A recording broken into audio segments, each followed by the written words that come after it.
교수님 이쪽으로.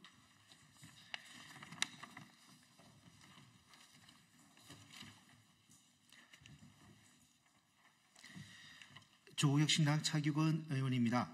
오늘은 더불어민주당의 검투세 폐지 입장 철회를 촉구하는 학계의 공동성명을 소개하고자 합니다.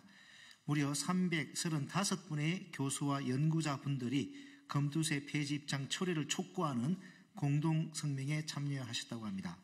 잘 아시다시피 조국혁신당은 검투세를 보완해서 예정대로 시행하는 것을 당론으로 채택했습니다.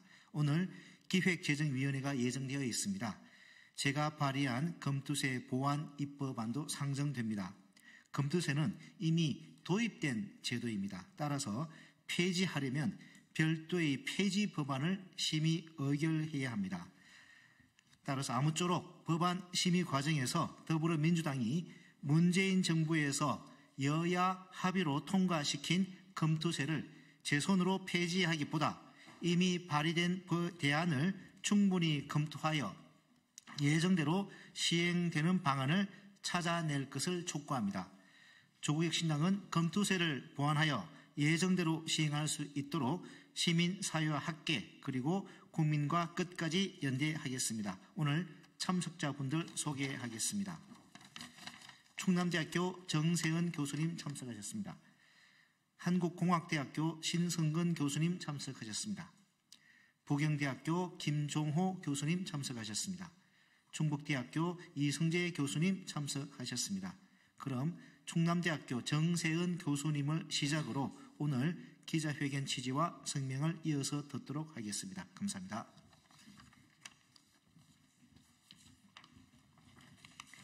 예, 오늘 기자회견의 취지와 그리고 그동안의 이 경과 335명이 사명을 하게 된 그 경과에 대해서 짧게 말씀드리도록 하겠습니다.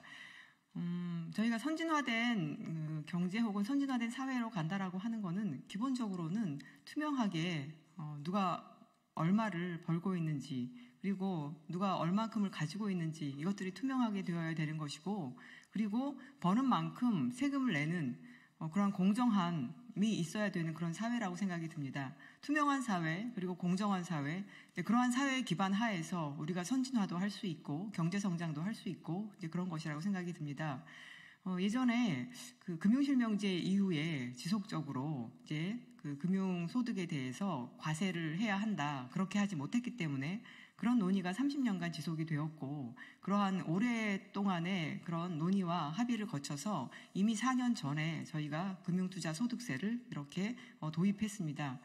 그런데 실시하지도 않은 이 상태에서 폐지한다 그리고 그동안의 수많은 논의와 사회적 합의나 이런 것들을 깨고 이렇게 폐지한다라고 하는 것은 한국 사회를 30년 뒤로 후퇴시키는 그런 일이라고 생각이 듭니다. 그래서 아직 이것이 국회를 통과한 것이 아니기 때문에 이 국회의원들 그리고 정부 여당은 여기에 대해서 다시 재고해 주실 것을 저희 학자들이 이렇게 서로 서명을 해서 표현하고자 합니다. 알리고자 합니다.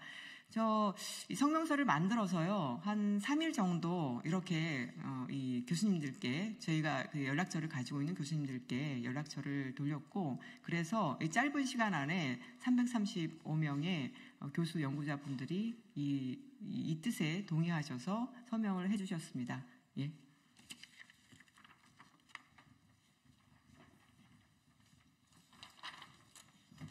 네, 안녕하십니까. 신승근 교수입니다. 지난 2018년 재정개혁특위 때 보수, 진보 진영을 막론하고 학계의 모든 전문가들이 모여서 금융투자소득세에 대해서 논의를 했었는데 역시 아무도 반대하는 분이 없었습니다. 금융투자소득세는 반드시 과세돼야 된다고 생각하고 있었고 그것은 공정과세 원칙에 비춰보면 너무나 당연한 것이겠죠. 그래서 우리나라 헌법재판소도 일관되게 능력에 대한 과세, 응능과세의 원칙을 천명하고 있습니다. 그래서 금융투자소득세를 도입한다는 것은 너무 당연한 것이고요. 이렇게 정부 여당이 부자 감세 추진을 일관되게 추진하고 있어서 이 독주를 막아야 될 제1당인 민주당이 같이 금융투자소득세 폐지 입장을 밝힌 것은 매우 충격적인 일입니다. 그래서 민주당은 금융투자소득세 폐지 입장을 즉각 철회하고 서민과 중산층을 위한 복지 재원을 마련하기 위해서 공정과세 원칙을 일관되게 추진하길 바라겠습니다. 이상입니다.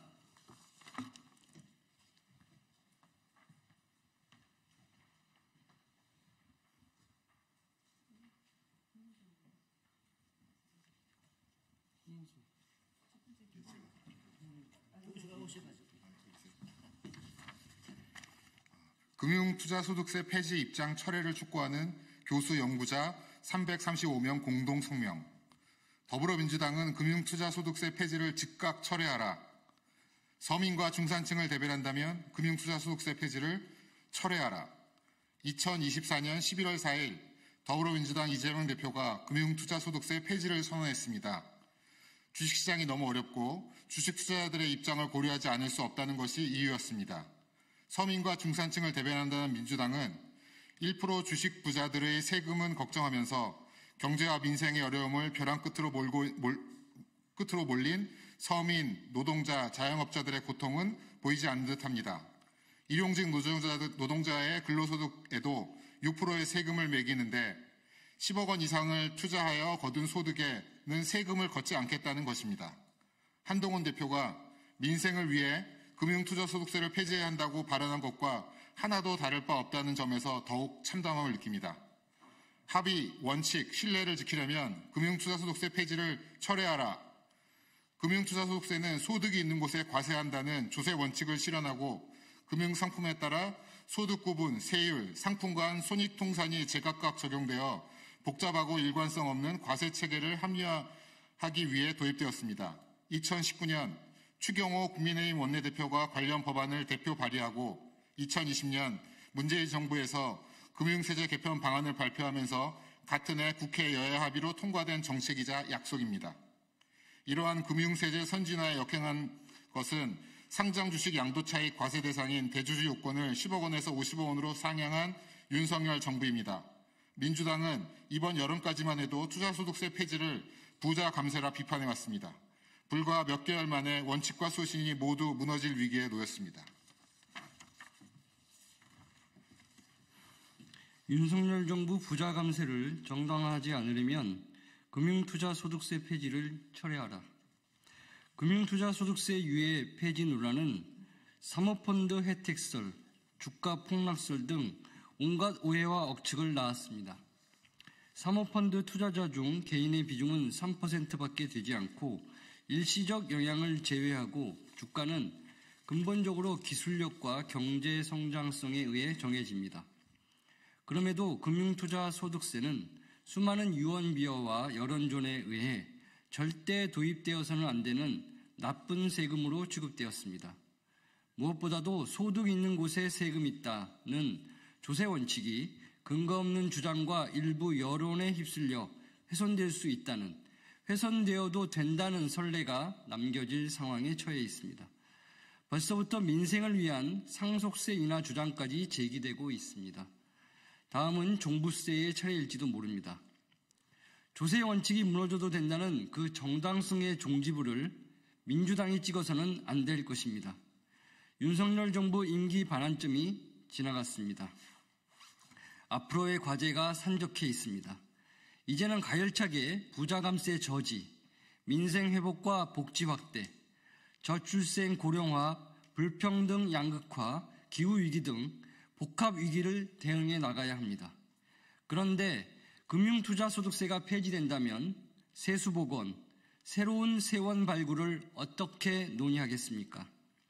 민주당의 선택은 금융투자소득세 하나만이 아닌 앞으로의 조세정책 방향 전반에 영향을 미치는 중요한 결정이 될 것입니다.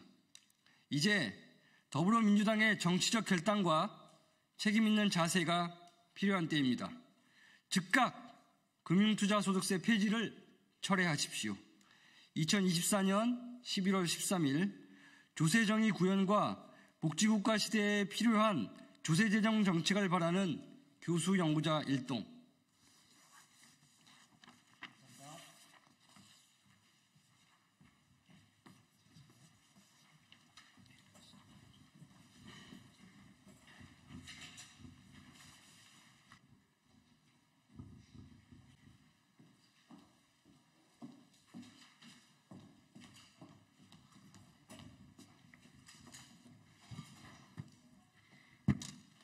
안녕하십니까. 조국혁신당 국회의원 박은정입니다.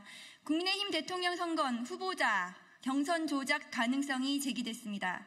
새롭게 공개된 명태균 녹취록에 따르면 땡겼어. 자, 그 다음에 진짜 돌아가는 날 우리도 조사하면 안 되나? 우리가 상대 지지자한테 전화하지? 그럼 글만은 공식 전화 받았다고 하겠지. 그 다음에 자기 전화 받았다고 착각하는데 공식 전화 받겠나? 비행기가 대한항공 타야 하는데 아시아나 탄 놈도 막 우리한테 받은 놈도 다 올려. 개표했는데 대한항공에는 반밖에 안 탔네 라는 취지로 말합니다. 명태균이 미리 ARS를 돌려서 지지 성향을 확인하고 공식 여론조사 날에는 방해조사를 실시해서 여론을 조작할 수 있다는 것으로 해석되는 대목입니다. 여론조사 조작 의혹을 실토한 명태균의 증언을 토대로 저희 의원실에서는 여론조사 전문가와 함께 미래한국연구소와 PNR이 지난 대선 기간 동안 수행한 ARS 여론조사를 분석했습니다. PNR과 미래한국연구소 외의 같은 기간 ARS 대선 여론조사들도 전수조사하여 비교한 결과라는 점을 미리 말씀드립니다. 2021년 11월부터 대선이 있던 2022년 3월까지 윤석열 후보에게 유리한 결과를 보였다는 미래한국연구소의 비공포 여론조사 소요일은 모두 하루였습니다. 같은 기간 공표 여론조사들의 평균 조사 일수가 PNR은 2일, 그 외의 업체들은 2.13일이었던 반면 미래한국연구소의 조사 기간은 불과 몇 시간 만에 끝나기도 했습니다. 무작위로 전화번호를 추출하고 표본으로 삼는 RDD 방식의 여론조사에서 명태균 실소유 의혹 미래한국연구소와 시사경남이 의뢰하여 PNR이 시행한 조사는 같은 기간 여타 여론조사의 42%에 불과한 표본으로 1.5배 이상의 더 높은 응답률을 보이는 것으로 드러났습니다.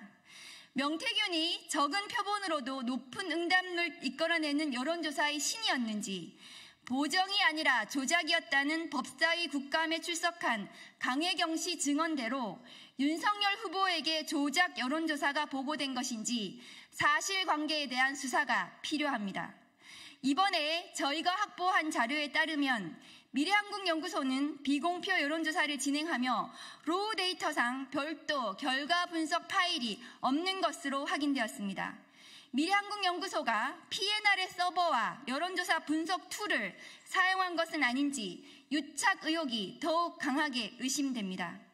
이처럼 의혹투성이의 명태균 관련 ARS 여론조사 전수조사를 마치고 진상규명이 시급한 부분을 따로 정리해 봤습니다. 첫째, 미래한국연구소 자료에는 확인이 안 된 미공표 여론조사 로우 데이터의 확보가 시급합니다. 명태균 발언대로 특정 후보 지지 성향이 확인된 DB를 사용해서 대선 여론조사마저 조작한 것은 아닌지 반드시 그 의혹을 규명하기 위해 PNR의 서버와 분석 툴 및 기초 자료 등을 포함하여 수사해야 합니다. 둘째, 이미 언론에 보도된 바와 같이 미래한국연구소가 수행한 비공표 여론조사를 통해 지지 성향이 구분된 소위 오염된 DB가 대선 ARS 투표를 수행한 여의도 리서치에 전달됐고 국민의힘 대선 경선에 오염된 DB가 그대로 사용된 것은 아닌지 그 핵심 의혹을 규명해야 합니다. 마지막으로 명태균의 증언과 정황 증거상 불법 여론조사 의혹은 지난 대선의 전모를 밝혀야 하는 규모로 커졌습니다. 현재 창원지검이 맡고 있는 수사를 검찰총장이 직할하는 특별수사본부로 재편하고 경찰과 검찰, 선관위까지 포함된 합동수사본부로 운영해야 합니다. 명태균 게이트의 핵심은 여론조사일지도 모릅니다. 조작 DB를 활용한 불법 여론조사 의혹에 대해 이번 전수조사에 함께한 여론조사 전문가는 수상한 부분이 한두 가지가 아니다. 엄정한 수사가 필요하다고 했습니다. 윤석열 후보를 둘러싼 불법 여론조사 의혹에 이제 윤석열 대통령과 국민의힘이 답해야 할 차례입니다. 2024년 11월 13일 조국혁신당 국회의원 박은정.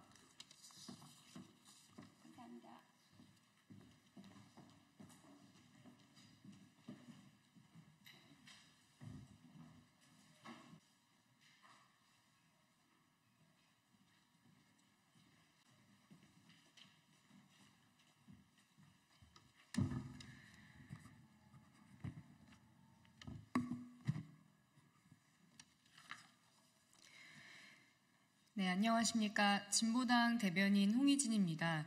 오전 브리핑 진행하겠습니다. 명태균 교통비가 된 김건희 여사 돈봉투, 윤석열 대통령이 답하십시오. 검찰 조사 과정에서 명태균 씨가 김건희 여사에게 500만 원 돈봉투를 받았다는 진술이 확보되었습니다. 명 씨도 직접 김 여사에게 교통비를 받았다는 사실을 인정했고 검찰이 포렌식한 명 씨 휴대전화에서 돈봉투 사진까지 나왔습니다.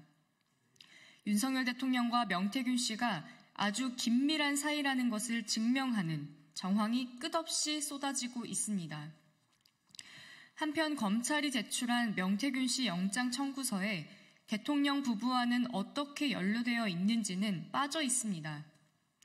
명 씨가 대선 당시 윤석열 후보와 김영선 전 의원의 공천을 거래했는지에 대한 의혹도 제대로 들어가 있지 않습니다. 검찰은 아직도 나쁜 명태균이 순진한 윤석열, 김건희 부부를 이용했다는 식의 소설을 쓰고 있는 겁니까? 대통령 부부에 대한 공천 개입, 불법 여론조사 의혹, 더는 에둘러 갈 수도 빠져나갈 수도 없습니다. 명 씨가 김건희 여사에게 받았다는 돈봉투, 윤석열 대통령이 답해야 합니다. 지난 대국민 기자회견에서 윤 대통령이 직접 명 씨와 김 여사의 관계에 대해 문자만 몇 차례 주고받은 사이라고 했습니다. 윤 대통령 모르게 돈봉투가 오간 것인지 500만 원 정도는 교통비로 줄 수 있다고 생각했던 건지 대통령이 직접 국민 앞에 밝혀야 합니다. 이상입니다.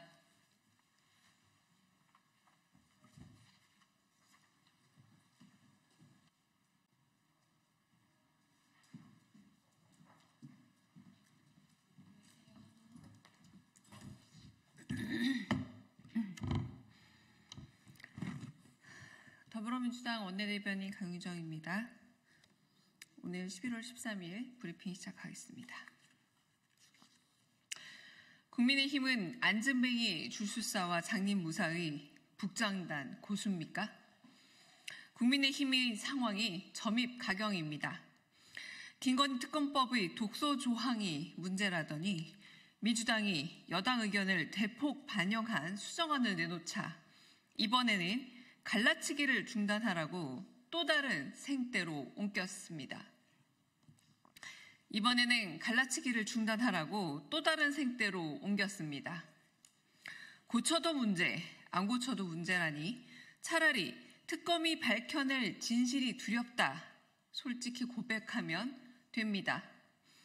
특검법 수정안에 대한 여당 원내대표의 비난도 거칠기 짝이 없습니다. 졸속 입법, 입법농단, 인권유린, 삼권분립 파괴라는 언어도단으로 대통령이 고쳐 쓴 김건희 제국어 사전만 늘리고 있습니다. 자책골을 연이어 넣는 대통령만 쳐다보고 특검법을 공격한 듯 10%대로 추락한 대통령 지지율이 꼼짝이라도 하겠습니까?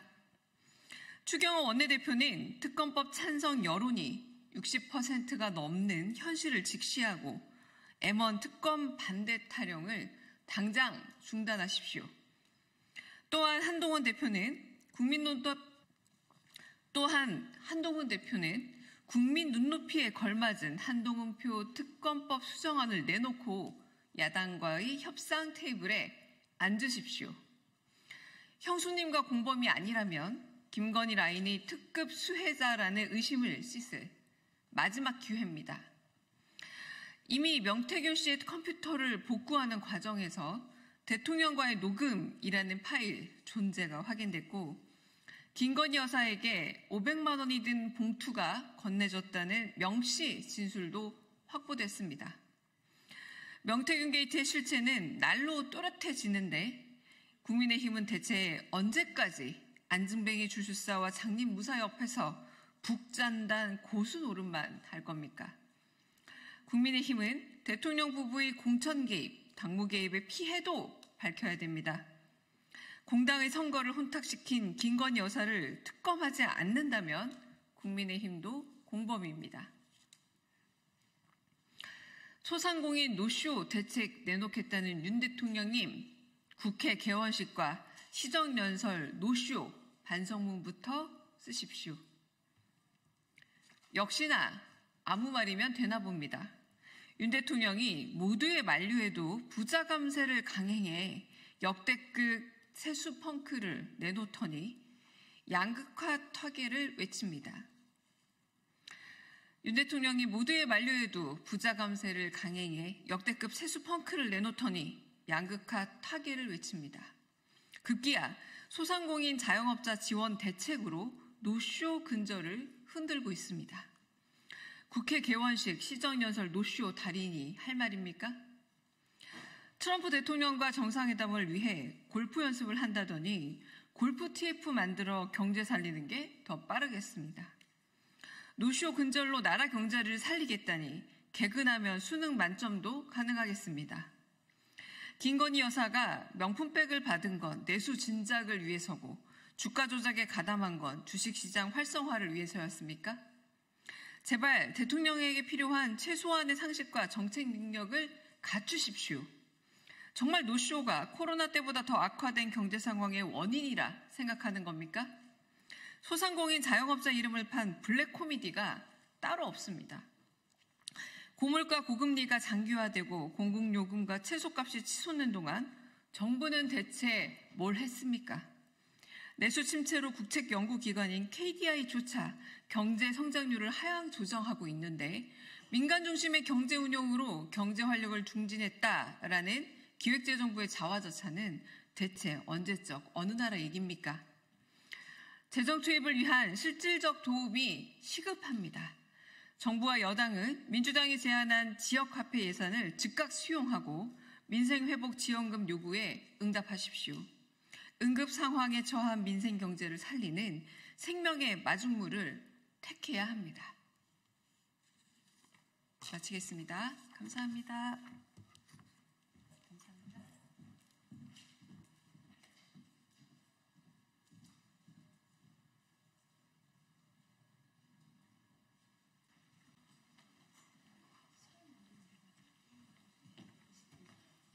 죄송해요. 시간 안 됐는데.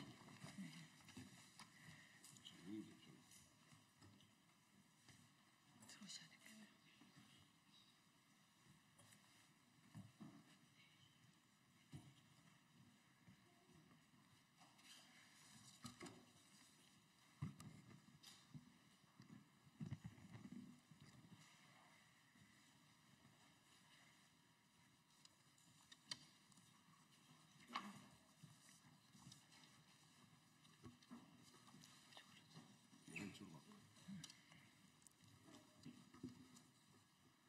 네, 반갑습니다. 진보당 국회의원 전정덕 의원입니다. 국민과 함께하는 농민의 길, 카톨릭 농민회, 전국 여성 농민의 총연합, 전국 농민의 총연합, 사단법인 한국 친환경 농업협의회, 사단법인 전국 쌀 생산자 협의회, 전국 양파 생산자 협의회, 전국 마늘 생산자 협의회, 전국 사과 생산자 협의회로 구성된 총 8개 단체가 농민의 길입니다. 농민의 길에서 2025 농업 예산안 규탄 및 전면 수정을 촉구하는 기자회견을 진행하도록 하겠습니다. 기자회견 순서는 농민의 길 대표님의 모두 발언, 그리고 진보당 전정덕 의원의 발언, 그리고 기자회견 낭독 순으로 진행하도록 하겠습니다. 먼저 우리 농민의 길 대표이신 우리 하원호 의장님 발언 먼저 듣도록 하겠습니다.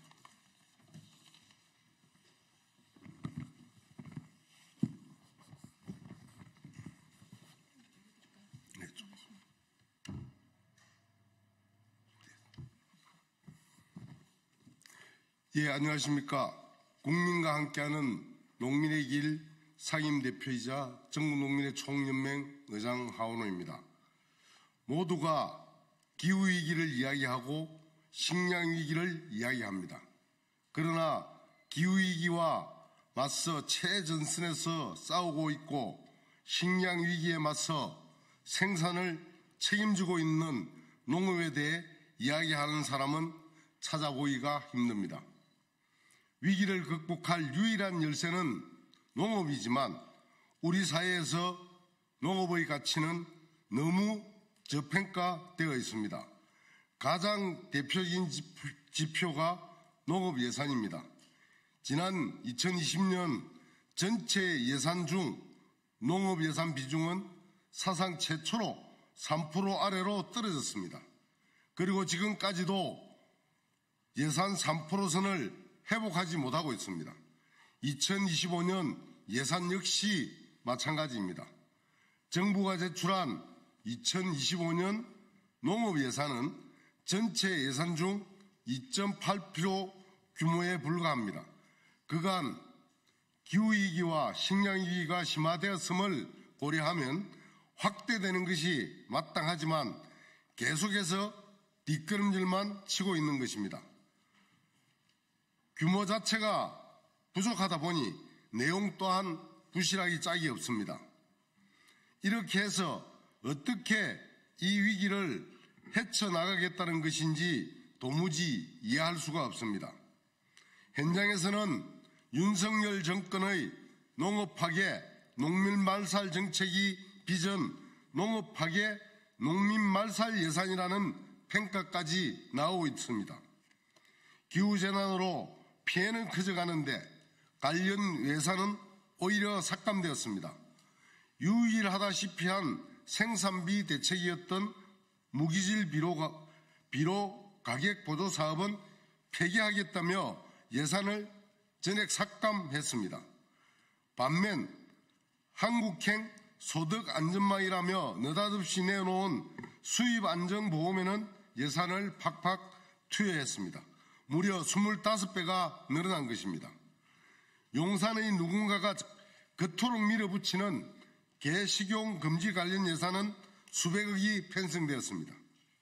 도대체 현장의 목소리를 듣긴 한 것인지 기후위기와 식량위기에 맨몸으로 부딪혀 싸우고 있는 농민들의 처지를 알고는 있는 것인지 그저 참담한 심정입니다. 정부가 제출한 2025년 예산안은 잘못되었습니다. 이대로는 기후위기를, 식량위기를, 우리 농업의 위기를 극복할 수 없습니다. 윤석열 정권의 농업파괴, 농민말살 예산은 폐기하고 전면 수정 작업에 들어가야 합니다. 11월 20일 전국농민대회가 예정되어 있습니다. 구호는 윤석열 퇴진입니다. 지지율 17%짜리 정권을 끌어내리려 농업파괴, 농민발살 정권 끌어내리려 전국에서 1만이 넘는 농민들이 모일 것입니다. 내년 봄이 오기 전에 윤석열을 퇴진시키겠다는 각오로 가열찬 투쟁을 이어나갈 것입니다. 이제 농민의 투쟁에 국회가 응답해야 합니다. 윤석열은 농민의 손으로 끌어내릴 테니 이 위기를 극복할 수 있는 내실 있는 농업 예산, 실효성 있는 농업 정책을 만들어주기를 바랍니다. 감사합니다.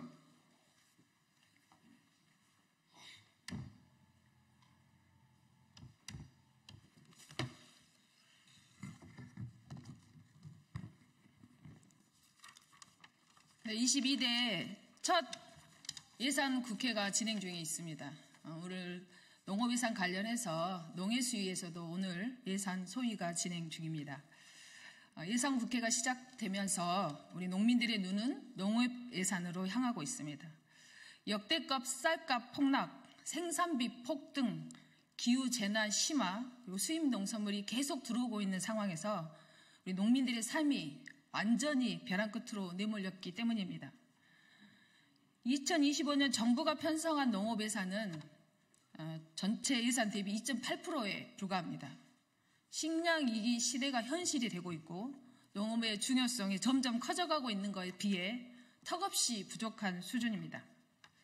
윤석열 정부의 종부세 부자 감세는 농어민과 농촌의 직격탄으로 돌아왔습니다. 2023년 농특세 4천억 원, 그리고 2024년 부동산 지방교부세 1조 4,300억 원이 감소했습니다. 부자 감세로 농업, 농촌, 농민을 위해 써야 할 정부 예산과 지방정부 예산이 이중으로 삭감되어 농민들의 피해를 더욱 가중시키고 있습니다. 이러한 예산으로 농업 정책을 펼친다면 윤석열 정권이 지금까지 펼쳐온 농업 파괴, 농민 무시 정책의 연장선일 뿐입니다. 저는 농해수위원으로서 식량 안보를 위해 공공비축 및 70만 톤 보장과 농어민들의 생존권 보장을 위해 기후재난금 100만 원 신규 편성 예산안을 제출했습니다.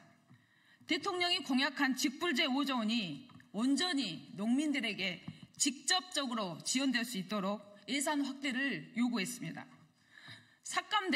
그것도 전액 삭감된 무기질 비료 예산을 복구하고 여성 농업인의 특수 건강검진 확대 등 농업, 농촌, 농민을 위한 예산 증액을 요구했습니다.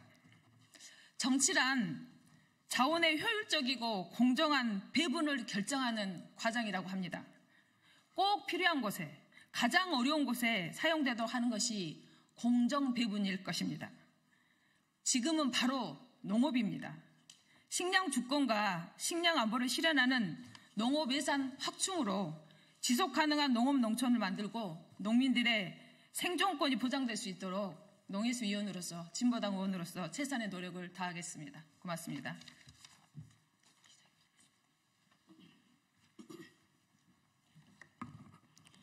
네, 전남 구례에서 올라왔습니다. 매실농사, 밤농사, 모과, 돌배 다양한 품목의 농사를 짓고 있는데요.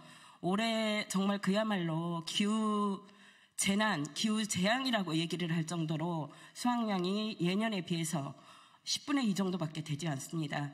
그런 상황 중에서 농업 예산이 이렇게 편성안이 제출되었는데 예산안 얘기를 들으면서 정말 억장이 무너지는 심정입니다.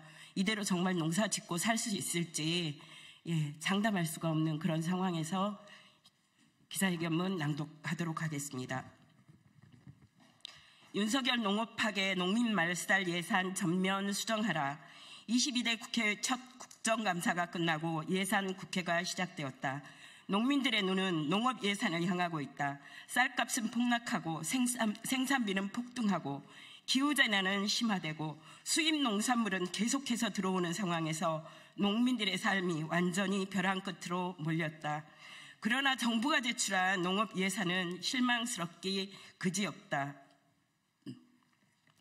25년 농림축산식품부 편성 예산은 18조 7,496억 원으로 전년 대비 2.2% 상승에 불과한 수준이다. 국가 전체 예산 중 2.77%에 불과하다. 기후위기, 농촌 소멸, 가격 폭락 등 농업, 농촌, 농민이 처한 다중위기 시대를 극복하기 위해서 과감한 예산 투자가 필수적이다. 이런 상황에서 불과 4,104억 수준의 예산 증가는 턱없이 부족한 수준이다. 윤석열 정부가 농업에 대한 투자를 줄였다는 것이 예산으로 입증된 것이다. 세부 내용도 심각하다. 무엇보다 2025년 쌀값 폭락 사태는 수확기를 맞이한 농민들에게 큰 고통을 주고 있다. 쌀값을 비롯한 농산물 가격을 안정시킬 근본적 해결 방안도 이번 예산에서는 보이지 않는다. 농민들은 생산비를 보존하고 인간답게 살아갈 수 있는 농민의 목숨값으로 밥 한 공기 300원 수준인 26만 원을 요구하고 있다. 농림부 장관은 20만 원 보장을 약속한 적이 없다는 말만 하고 있는 것이 지금 윤석열 정권의 인식이다. 윤석열 정부의 핵심 농정 공약이었던 직불금 5조 원 공약 이행마저 사실상 불가능해졌다. 물가 상승을 이유로 관행적으로 되풀이하고 있는 수입 농산물을 위한 예산은 여전히 그대로이다. 최근 3년 새 기후재난 농업 피해는 3배 가까이 증가했지만 25년 예산 중 관련 항목 상당수가 삭감되었다. 정부가 졸속으로 추진하고 있는 수입 안정보험 예산은 25배 늘리고 농작물 재보험과 채소 가격 안정제 예산은 취지가 중복된다며 큰 액수를 삭감했다. 무기질 비료 가격 보조 사업 등 생산비 지원 사업도 폐지를 상정하고 예산을 전액 삭감했다. 필수 농자재 지원이 필요하다는 현장 농민의 목소리는 전혀 반영되지 않았다. 이번 정부 예산안은 윤석열 정권이 지금까지 펼쳐온 농업 파괴, 농민 말살 정책의 연장선이다. 2025년 농식품부 예산 이대로는 안 된다. 국회는 농업 예산안을 전면 수정해야 한다. 네, 앞에서 말씀한 바와 같이 쌀값 폭락으로 기후재난으로 2중, 3중고의 고통을 당하고 있는 우리 농민들의 목소리 많은 관심과 보도 부탁드리겠습니다. 이상으로 기자회견을 마치도록 하겠습니다. 고맙습니다.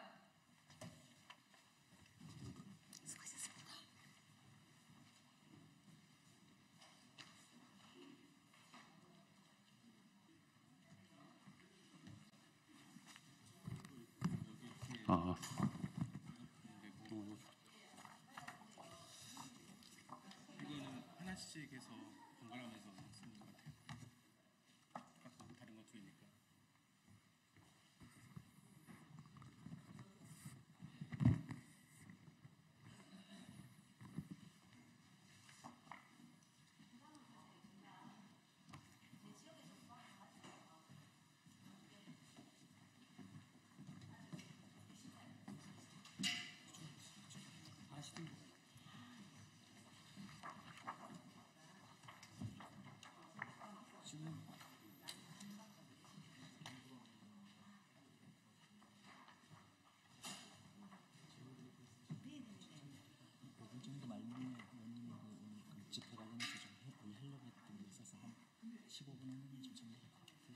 우리가 빨리 끝내고 있어.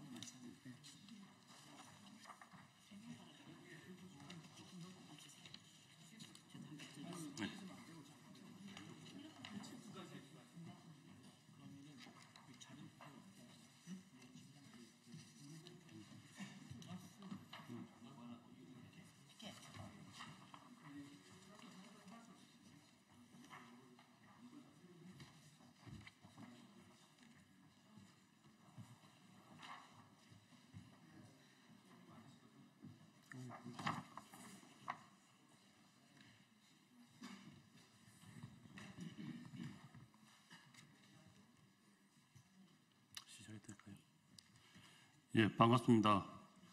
전국 공무원 노동자 소방본부 사무처장 김동호입니다. 반갑습니다.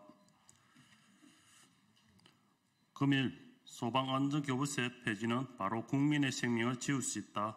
소방안전교부세 지키기 전국 동시다발 기자회견을 국회에서 시작하도록 하겠습니다.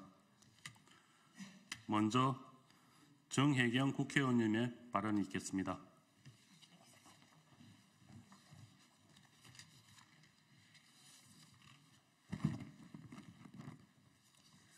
예, 진보당 노동자 국회의원 정혜경입니다. 제복 입은 소방영웅 여러분과 여러분의 노력과 헌신 덕분에 우리 국민들이 안전한 일상을 보낼 수 있었습니다. 거센 하염 앞에서도 소중한 생명을 감싸 안으며 꺼져가던 생명의 불씨조차 다시 되살려내는 진정한 히어로들. 11월 9일 소방의 날 기념식에서 대한민국 여야 정치인들이 앞다투어 한 말입니다. 정치인들이 한 말이 진심이었다면 지금 이 자리에 소방 영웅들이 서 있지 않을 것입니다. 오늘 전국 6만 7천 소방관들이 소방안전교부세 지키기에 나섰습니다. 윤석열 정부가 2024년을 끝으로 소방안전교부세를 폐지하려고 하기 때문입니다. 윤석열 정부의 속셈은 뻔합니다. 부자 감세로 줄어든 지방 교부세를 메꾸기 위하여 소방관과 국민의 생명과 안전을 지키는 소방안전교부세를 끌어다가 쓰려는 것입니다. 소방장비는 내구연한이 정해져 있습니다. 그리고 낡은 장비는 제때 바꿔야 합니다. 지금까지 소방안전교부세는 소방 분야의 75%를 사용하도록 강제했습니다. 이로 인해 소방 인력과 소방 장비, 소방 안전관리 예산이 안정적으로 확보되어 소방관과 국민의 안전을 위해 사용할 수 있었습니다. 하지만 소방안전교부세라는 안정적 재원이 없어진다면 소방관의 안전과 국민의 안전에 큰 위협이 놓일 것입니다. 지방의 재정 자립도에 따라 또는 시도지사의 성향과 결정에 따라 소방 분야에 쓸 예산이 줄어든다면 그 피해는 고스란히 소방관과 국민에게 돌아갈 것입니다. 돈이 없어 낡은 장비를 제때 바꾸지 못한다면 상상하기 어려운 위험 속에 자기 몸을 던져야 하는 소방관들의 안전은 누가 지켜줄 수 있습니까? 소방관들은 매일매일 현장에서 위험에 맞서 국민 안전을 지키기 위해 싸우고 있습니다. 소방관들에게 필요한 것은 공치사가 아닙니다. 생명을 위협당하는 재난의 현장에서 안전하게 자신의 임무를 수행할 수 있도록 법적 보호와 제도를 만드는 것입니다. 22대 국회는 소방 재정이 안정적으로 확보되어 소방관의 안전과 국민 안전의 위협이 받지 않도록 법 제도를 정비해야 합니다. 소방안전교부세 중 소방 분야에 대한 최소 배분 비율을 법률에 명시함으로써 재난 대응 능력을 강화하고 소방 장비와 시설 확충의 안정성을 보장할 수 있도록 해야 합니다. 소방관과 국민의 안전을 위해 국회에서 발의된 지방교부세법 일부 개정 법률안이 반드시 통과될 수 있도록 함께하겠습니다. 감사합니다.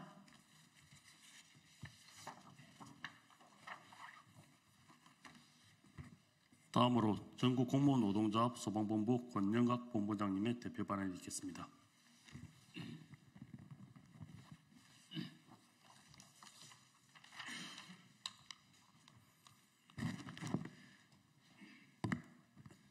안녕하십니까. 전국 공무원 노조 소방본부 본부장 권영각입니다. 오늘 이 자리는 소방안전교부세의 안정적 법제화를 강력히 촉구하기 위하여 마련되었습니다. 소방안전교부세는 열악한 소방 현장의 업무 환경을 개선하기 위해 2015년도에 도입된 제도로 재원은 담배 개별 소비세 총액의 45%로 충당됩니다. 이 중 25%는 소방 인력의 인건비로 우선 사용되며 나머지 20%는 소방 분야와 안전 분야에 배정하되 두 분야를 기준으로 소방 분야의 75% 이상이 반드시 투입되도록 특례 규정이 적용되고 있습니다. 이렇게 확보된 소방안전교부세는 그동안 소방장비 확충과 소방안전관리 강화에 기여해 왔습니다. 열악했던 소방 현장의 인력 운영과 장비 수준을 점차 개선할 수 있었습니다. 그 결과 재난에 맞서 싸우는 소방관들의 안전 또한 조금이나마 더 나아질 수 있었습니다. 그러나 소방 분야의 75% 이상 투입이라는 이 특례가 한시적인 일몰 조항이어서 매번 기한이 다가올 때마다 연장해 왔다는 점이 문제입니다. 지금까지 매 3년마다 연장되었으나 지난해에는 올해 연말까지로 겨우 1년만 연장되었고 이제 그 일몰 기한이 50일도 채 남지 않았습니다. 만약 이번에 특례 규정이 폐지될 경우 지방자치단체장이 재정 상황에 따라 소방 재정이 크게 위축될 우려가 큽니다. 이는 과거 소방 장비가 노후되고 부족했던 열악한 소방 현장으로 다시 돌아갈 수도 있음을 의미합니다. 오늘날 배터리 화재와 같은 신종 재난에 대비하고 신속하게 대응하기 위해서는 신형 소방 장비 도입과 전문적인 교육 훈련, 현장 대원의 안전을 위한 안정적 재정 지원이 필수적입니다. 이를 위해 소방안전교부세의 확대와 정식 법제화가 반드시 이루어져야 합니다. 소방관의 안전 확보와 효과적인 재난 대응이 국민의 생명을 지키는 길임은 모두가 알고 계실 겁니다. 안전한 대한민국을 위해 소방안전교부세 법제화에 많은 관심과 지지를 간곡히 부탁드리겠습니다. 감사합니다.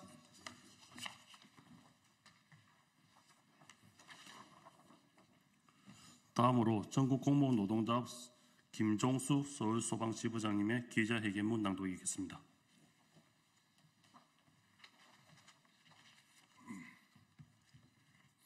기자회견문을 낭독하겠습니다. 소방안전교부세 폐지는 바로 국민의 생명을 지울 수 있다.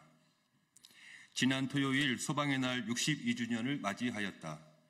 소방의 날이면 정부 고위 인사들은 소방관들의 희생에 대한 노고와 지원을 아끼지 않겠다고 한다. 그것이 끝이다. 지난 8월 23일 정부 서울청사 앞에서 의료 대난 속에 지쳐가는 구급대원들이 정부를 상대로 응급실 뺑뺑이 대책 마련 기자회견을 하였다. 그것이 끝이었다. 현장 소방관들은 재난 현장에서 생명의 위협에 불안했고 늘 외로웠다. 2020년 4월 소방 공무원의 신분이 국가직 공무원으로 전환되었다. 1945년 광복 이래 사회의 가장 험한 한 구석에서 묵묵히 안전을 수행한 결과의 보상이라 생각했다. 그 속에는 동료의 안타까운 희생이 담겨 있었기에 우리의 눈시울을 붉힐 수밖에 없었다. 하지만 기쁨은 잠시뿐. 국가직으로 전환됨에 따라 개정되어야 할 법과 예산은 그대로 방치된 채 4년 6개월이 흘렀다. 인사와 예산은 그대로 시도에 맡겨진 채 사회의 한 구석으로 방치되었다. 국가직도 지방직도 아닌 지금의 현실의 소방관들은 분노를 금치 못한다. 더욱이 지금 전국에 6만 7천 소방관들을 더욱 불안하게 하는 것이 있다. 바로 소방안전교부세의 폐지다. 소방안전교부세는 지방의 재정 자립도에 따라 시도 소방관들의 장비와 시민의 안전이 달라지는 것을 막고 모든 국민에게 균등한 소방 서비스를 제공하기 위해 도입되었다. 소방안전교부세는 담배 개별 소비세로 재원을 마련하여 소방공무원 인건비와 소방안전시설 사업비로 사용한다. 이 중 소방안전시설 사업비는 소방 분야의 75%, 안전 분야의 25%를 사용하게 되어 있다. 소방 분야의 75%를 사용하도록 강제했기 때문에 소방 인력과 소방 장비, 소방 안전관리 예산이 그나마 안정적으로 확보되어 소방관과 국민 안전을 위해 사용할 수 있었다. 그런데 행정안전부는 2024년을 끝으로 소방안전교부세를 폐지하려 하고 있다. 소방 장비는 내구 연한이 정해져 있고 낡은 장비는 주기적으로 교체해야 한다. 소방안전교부세라는 안정적 재원이 단절된다면 소방관의 안전과 국민의 안전에 큰 위험이 될 것이다. 지방의 재정 자립도에 따라 국민의 안전이 달라질 수는 없다. 소방관 신분이 국가직임에도 소방 예산은 국비가 10%, 나머지 90%를 시도 예산에 의존하는 아주 기형적 구조이다. 전국 공무원 노동조합 소방본부는 전국의 6만 7천 소방관들을 대표하여 정부에 다음과 같이 촉구한다. 첫째, 국회는 입법 발의된 소방안전교부세 관련 지방교부세법 일부 개정 법률안을 조속히 처리하라. 둘째, 정부는 소방특별회계의 안정적 재원 확보 방안을 조속히 마련하라. 셋째, 정부는 안정된 소방 서비스 제공을 위해 소방 예산의 국비 지원 비율을 확대하라. 2024년 11월 13일 전국 공무원 노동조합 소방본부.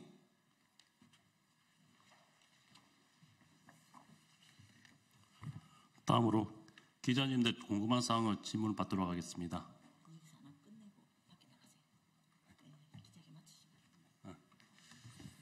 예, 이것으로 소방안전교부세 지키기 동시다 기자회견을 마치겠습니다. 감사합니다.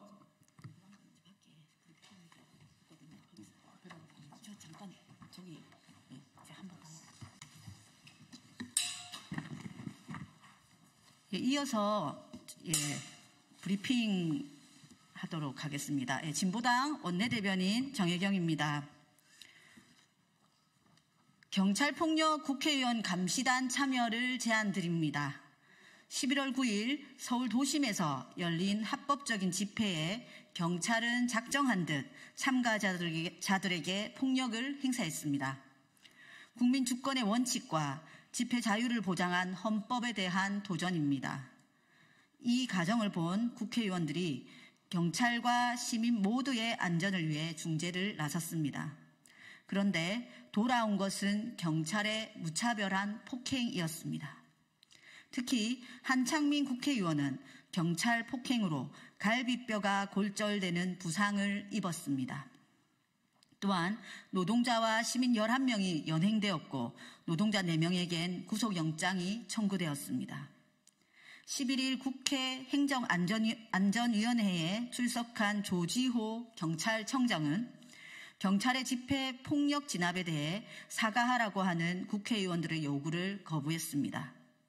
도리어 갈비뼈가 부러질 정도의 폭행을 당한 한창민 국회의원이 다친 것이 경찰 물리력 때문인지 확인이 안 된다. 유튜버를 대동해서 연출을 했다라는 식의 황당무계한 발언을 하였습니다. 윤석열 정권의 속셈이 확실히 드러났습니다. 국민으로부터 외면받은 윤석열 정부가 이제는 공안 탄압이라는 녹슨칼을 빼들었습니다. 그 전면에 전투복과 3단봉으로 무장한 경찰을 내세워 국민들에게 폭력을 행사하고 위협하여 거대한 촛불 광장이 열리는 것을 막기 위함입니다. 윤석열 정권의 공안 탄압 음모를 파탄시키고 윤석열 정권을 심판하기 위해 광장으로 나온 국민들을 보호하기 위해 경찰폭력 국회의원 감시단을 제안드립니다. 국민을 주인으로 모시는 국회의원이 서야 할 자리입니다. 11월 16일 서울 도심에서 열리는 윤석열 정권을 심판하기 위한 광장, 그 자리에 굳건히 함께 해주시기를 간곡히 호소드립니다.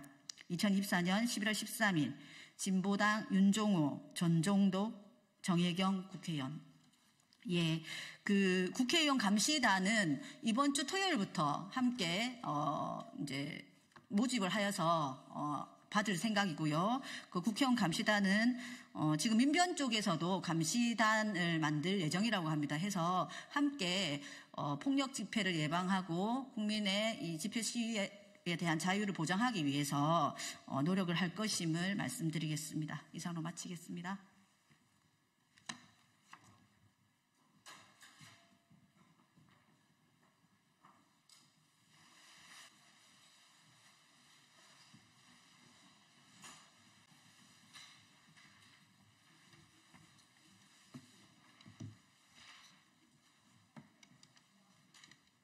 정치를 새롭게 복지를 강하게 사회민주당 대변인 임명입니다.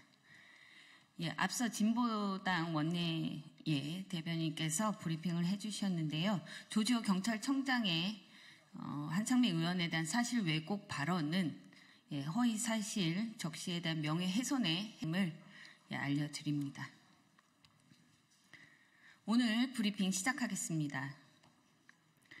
오늘의 전태일이 행복한 나라를 만드는 사회민주당이 되겠습니다. 전태일 열사 54주기를 맞아 오늘도 최선을 다해 일상을 살아가는 모든 노동자에게 감사와 응원의 마음을 전합니다. 새벽의 어둠을 뚫고 각자의 자리로 나아가는 노동자는 우리 모두의 얼굴입니다. 노동자의 손끝에 맺힌 땀방울은 우리를 지탱하는 힘이 됩니다. 하지만 그 힘이 언제나 존중받고 대우받는 것은 아닙니다. 전태일 열사 정신을 계승하는 54주기 전국 노동자 대회에서 국가 권력이 폭력으로 노동자를 짓밟는 윤석열 정부의 민낯을 보았습니다. 반세기가 넘은 지금 전태일 열사가 인권을 보장하라, 근로기준법을 준수하라는 외침은 모든 노동자에게 아직 유효합니다. 사회민주당은 전태일의 당이며 땀 흘려 일하는 모든 시민들의 당입니다. 전태일의 다리, 보들다리를 다양한 세대들이 더 많이 찾아오는 세상, 그런 정치를 만들어 가겠습니다. 20대의 전태일과 48년생의 전태일이 함께 손잡고 나아갈 수 있는 세상을 만드는 사회민주당이 되겠습니다. 오늘의 전태일이 행복한 나라를 국민 여러분들과 함께 만들어 가겠습니다. 이어서 두 번째 브리핑 시작하겠습니다. 11월 16일 광화문에서 거대한 시민의 물결을 보여줍시다. 김건희 특검 수용, 국정농단 규명, 윤석열을 거부한다. 시민행진 집회 제안을 환영하며 사회민주당은 시민들과 함께 윤석열 정부 탄핵 열차를 힘차게 가동하겠습니다. 오늘 거부권을 거부하는 전국 비상행동은 무능한 윤석열 정권에 분노하는 모든 시민들이 다시 광화문에 뭉쳐 촛불이 되기를 제안했습니다. 국가 살림을 파탄내고 국격을 떨어뜨리고 국민에게 수치심까지 선사하는 윤석열 정부를 두고만 볼 수 없습니다. 우리 국민들이 이대로는 못 살겠다고 합니다. 대한민국의 주인은 김건희 씨가 아니라 우리 국민임을 분명하게 보여줍시다. 사회민주당은 언제나 선봉해서 제 정치 세력과 시민 여러분들과 함께 새로운 대한민국을 만들겠습니다. 11월 16일 토요일 저녁 5시 30분 광화문에서 뵙겠습니다. 감사합니다.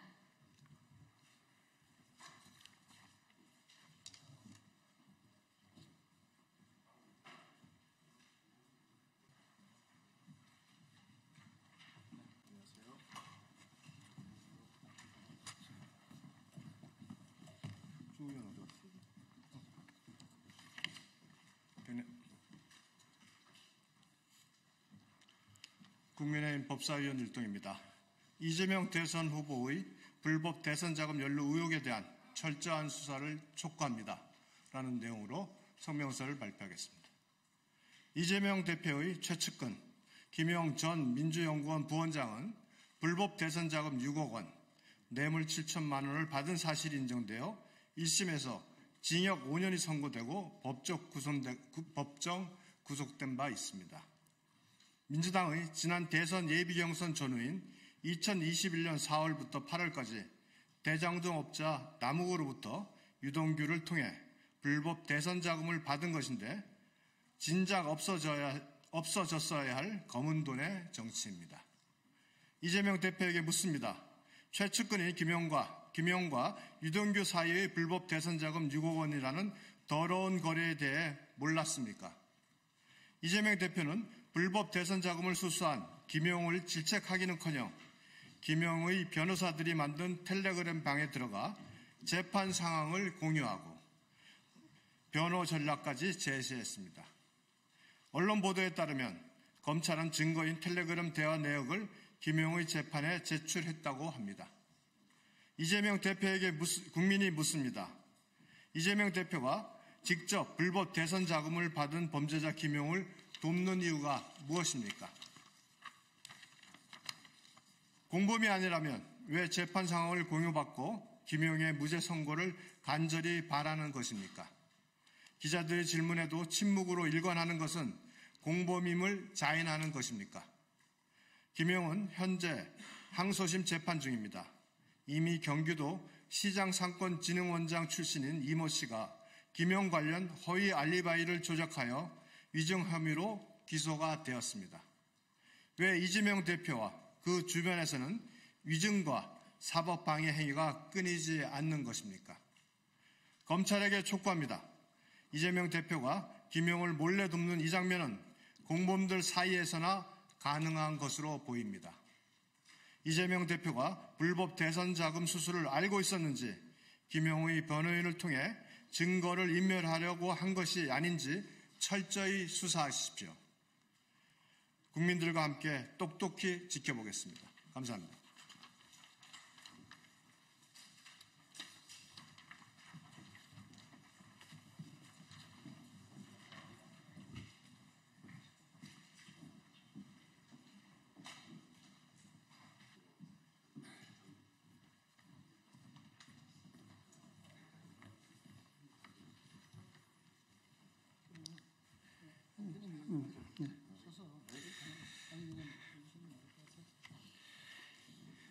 예, 안녕하십니까.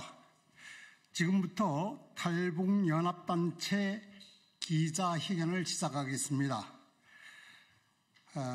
처음으로 기자회견문을 먼저 낭독해 드리겠습니다. 북한 지령에 따라 대한민국의 자유민주주의 체제를 파괴하려는 민주노총을 즉각 해체하라. 이미 보도된 바와 같이 지난 11월 6일 수원지법 형사 14부는 국가보안법 위반 혐의로 민주노총 조직쟁의국장 성모 씨에게 징역 15년과 자격정지 15년, 같은 혐의로 기소된 전 민주노총 보건의료 조직실장 김모 씨에게 징역 7년과 자격정지 7년, 그리고 민주노총 산하 전 금속노조 부위원장 양모 씨에게 징역 5년과 자격정지 5년을 각각 선고하였다. 특히 이번에 간첩 활동을 주도한 것으로 밝혀진 민주노총 전 조직쟁의국장 성모 씨는 북한과 102회에 걸쳐 지령문을 주고받으며 이를 바탕으로 악랄하고도 끈질기게 간첩 활동을 이어온 것으로 드러났다. 그에 앞서 북한의 공작금을 받고 북한의 지령에 따라 간첩 활동을 해온 청주 간첩단 사건의 피고인 박모, 윤모, 손모 씨에게도 각각 12년이 구형된 바가 있다. 이뿐만 아니라 이석기를 중심으로 한 통진당의 내란 선동자들은 북한의 지령에 따라 한반도에서 전쟁이 발생할 경우 통신, 철도, 가스 등 주요 산업시설을 파괴하려는 내란 음모 및 선동활동을 벌이다가 법의 심판을 받았다. 그들이 근거지였던 통진당 또한 헌법재판소의 결정으로 해산되었다. 이처럼 북한의 지령을 받고 자유 대한민국을 전복하려는 간첩들이 우리 사회 곳곳에서 압력하고 있다. 이로 인해 국민들 사이에는 대한민국이 간첩공화국이 되었다는 탄식이 나오고 있다. 과거에는 현직 대통령이었던 인물이 국가기밀이 담긴 USB를 판문점에서 북한의 독재자 김정은에게 전달했었다는 소식이 알려지기도 했다. 세계 그 어디에도 북한의 지령을 받아 조직적으로 국가를 파괴하고 국론을 분열시키는 간첩 활동이 대대적으로 벌어진 나라는 오직 대한민국밖에 없다. 북한의 지령을 받고 대한민국을 파괴하는 세력은 민주노총을 비롯한 노동계뿐만 아니라 입법부, 사법부, 행정부, 법조계, 학계, 종교계, 문화계, 교육계 등 사회 전반에 깊이 뿌리를 내리고 있다. 대한민국 내 간첩이 존재가 얼마나 많은지 북한의 반인권적 행태를 고발하며 활동해온 탈북민 단체 박상학 대표가 백주의 독살 시도를 당했고, 북한 인권을 위해 활동해온 탈북자 단체들이 위협적인 경고와 피 묻은 도끼와 식칼 등이 배달된 사례들은 단순한 협박이 아니라 북한의 지령에 따라 남한 내 간첩들과 결탁한 불순 세력의 발악으로 밖에 볼 수 없다. 5년 전에는 자유를 찾아 기순한 20대 탈북 어부에게 근거 없는 살인 혐의를 씌워 판문점을 통해 강제 북송한 사건이 있었는데, 이는 다름 아닌 문재인 정권의 결정이었다. 이처럼 문재인 정권은 반인도적 인권 탄압과 반역적 행태를 일삼아 왔다. 북한의 김씨 일가 정권 아래에서 반인륜적 인권 탄압은 견디다 자유를 찾아 대한민국에 정착한 우리 3만 4천여 탈북민들은 북한의 반인도적 범죄와 살인 범죄에 대해 침묵하면서 북한의 지령을 받아 대한민국의 자유민주주의 체제를 말살하려는 간첩들과 그와 결탁한 반역 세력을 더 이상 방치할 수 없다. 자유 대한민국 수호를 위해 우리 탈북민들이 목숨을 건다. 죽음을 무릅쓰고 자유와 행복을 찾은 3만 4천여 탈북민은 대한민국이 자유의 적들에게 유린당하지 않도록 이 땅에 북한과 결탁한 간첩들이 더 이상 준동하지 않도록 강철 같은 대우를 이뤄 자유민주주의를 끝까지 수호한다.